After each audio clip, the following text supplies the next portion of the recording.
The Death Machine just died, live on pay-per-view. That's the sentence ricocheting around every wrestling forum right now. Because at TNA Emergence on August 15th, 2025, Sami Callihan stared into the mirror, didn't like what he saw, and chose to walk away forever. No angle, no swerve, at least for now. Just a man who realized the tank was finally empty and decided to honor the stipulation he himself demanded. But here's where it gets controversial. Some fans are already screaming that this is another worked retirement, an elaborate setup for a dramatic comeback 6 months down the road. After all, how many times have we heard the words, "I'm done," only to see the same superstar pop up in the Royal Rumble? So before we bury the legend, let's unpack exactly what happened, why it feels different, and why you might still be debating it in the comments by the time you finish reading. The stage was set in the most Sami Callihan way imaginable. A grimy, no-rules Baltimore street fight against Mike Santana. In a raw, pre-match promo that felt more confession than hype, Callihan admitted he was putting his entire career on the line. Lose, and he leaves the boots in the ring, literally. Win, and maybe, just maybe, he proves he can still run with the Wolves. The crowd at the St. Louis Family Arena held its breath. Even through the screen, you could feel the tension. From the opening bell, it was vintage Death Machine. Callihan faked a handshake and instantly swung for a pile driver, the same move that's ended countless opponents. Santana slipped out, and the chess match began. Staple guns, paper-cut slices, and a blatant low blow. Callihan reached into his old bag of tricks like a desperate magician, praying the next prop would be the rabbit that saves the show. Yet something felt off. The timing was a hair slow, the impact a fraction softer. Santana, for his part, refused to escalate the violence, almost as if he sensed his opponent was running on fumes and didn't want to be the one to pour gasoline on the fire. The turning point arrived after 2 picture-perfect pile drivers. In 2019, that sequence would have been a guaranteed 3 count. On this night, Santana kicked out at 2 3/4, and the crowd gasped. Not at the kickout, but at the look on Callihan's face.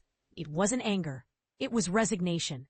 A moment later, Santana countered with a rolling cutter, so crisp it could slice bread, followed by the spin-the-block discus lariat that nearly decapitated the Death Machine. Before delivering the final blow, Santana flashed the signature thumbs-up, thumbs-down taunt, Callihan's own calling card, adding a poetic layer of closure that felt almost cruel in its kindness. 1, 2, 2.9. Callihan's shoulder lifted, but the referee's hand was already on its way down for 3. The delayed kickout told the entire story. The instinct was there. A body simply couldn't cash the check anymore. Then came the moment that silenced even the most jaded skeptics. Callihan rolled to his knees, unlaced his trademark scuffed boots, and placed them side by side in the center of the ring, like a soldier surrendering his weapon. The chant started softly, "Please don't go," and swelled into a thunderous, full arena, "Thank you, Sami." No music hit, no backstage beatdown angle, no surprise return tease, just a man, his boots, and 4,000 fans, realizing they'd witnessed the end of an era. And this is the part most people miss. Callihan's post-match tweet wasn't the usual cryptic emoji salad. It was a straightforward love letter to the business. Everything good in my life is because of wrestling. It was a pleasure. On to the next chapter. No hashtags, no plugs for upcoming merch drops. Combine that with backstage whispers that he's already accepted a full-time creative role with TNA, and you start to believe this retirement might actually stick, at least in the ring.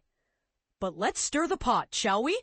Some diehards argue that by stepping into a backstage position, Callihan hasn't really left wrestling. He's simply shifting from one ring to another. Does that cheapen the emotional weight of Friday night? Or does it prove that retirement in wrestling is more of a sliding scale than a hard stop? After all, Edge retired for 9 years. Until he didn't. Terry Funk has held more retirement ceremonies than most people have birthdays. So the question isn't just, is Sami really done?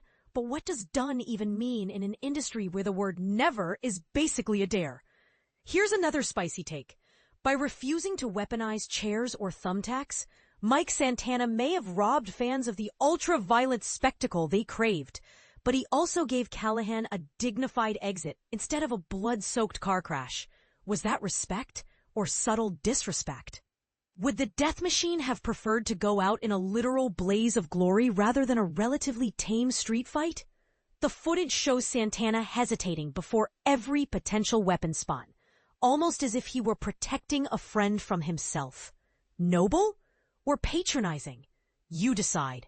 So where does this leave us? Sami Callihan, the man who once power-bombed his rivals onto cinder blocks and laughed about it, has traded in his steel-toe boots for a backstage lanyard. The Death Machine is dead. Long live the Death Machine's new ideas in TNA creative meetings. Whether you view that as a beautiful evolution or a tragic surrender is entirely up to you. Now it's your turn. Do you believe this retirement will last, or are we watching the world's longest con? Was Santana's refusal to escalate the violence a classy move, or a missed opportunity for one last hardcore masterpiece? And if Callihan does return to the ring in, say, 2027, will you cheer the pop or roll your eyes at yet another broken promise? Drop your honest take below. Agreement, outrage, or elaborate conspiracy theories welcome. The comments section is officially open for business, and Sami's next chapter might just depend on how loud we all get.